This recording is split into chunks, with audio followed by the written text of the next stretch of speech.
We have multiplication of polynomials. In the first parenthesis we have binomial, in the second we have trinomial because we have three terms.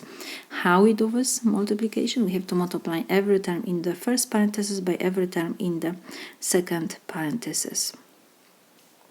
So we have first x times the whole expression in the second parenthesis, x squared minus xy plus y squared, and now we have positive y times the whole expression in the second parenthesis, x squared minus xy plus y squared. So this is equal. Now we have to use distributive law, and we have to distribute first x over each term in the polynomial. So we have x times x squared. Next we have, when we don't have signs, always positive, so we have positive times negative, so it will be negative, and we have x times xy, positive times positive, so it will be positive, x times y squared. And again we will use the same law, distributive law, y times x squared first, so it will be positive, and positive give me positive. We have y times x squared. Next, positive times negative will be negative, and we have y times xy, and positive times positive will be positive, y times y squared.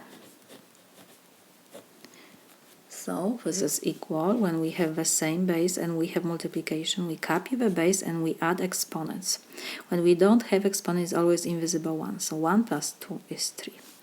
And next we have negative sign, x times x is x squared, and y we have to rewrite, plus we have x y squared, plus, and we have y times x squared. We will write this, they're both in the alphabetic order, so first will be x squared y. Next, and minus sign we have to rewrite, and we have y times xy. So first I will write x, and next y times y is y squared, plus the same variables multiplications, so we copy the base and we add exponents. When we don't have exponent, it means we have invisible one. 1 plus 2 is 3. So this is equal. Now we have to combine the like terms, whereas we have to rewrite. So we have only 1x cubed. So we have to rewrite, and next we have negative x squared y and positive x squared y. So we can cancel out. And what else we have? We have positive xy squared and negative xy squared, so we can cancel out. So the left is x cubed, and we have plus y cubed. This is formula for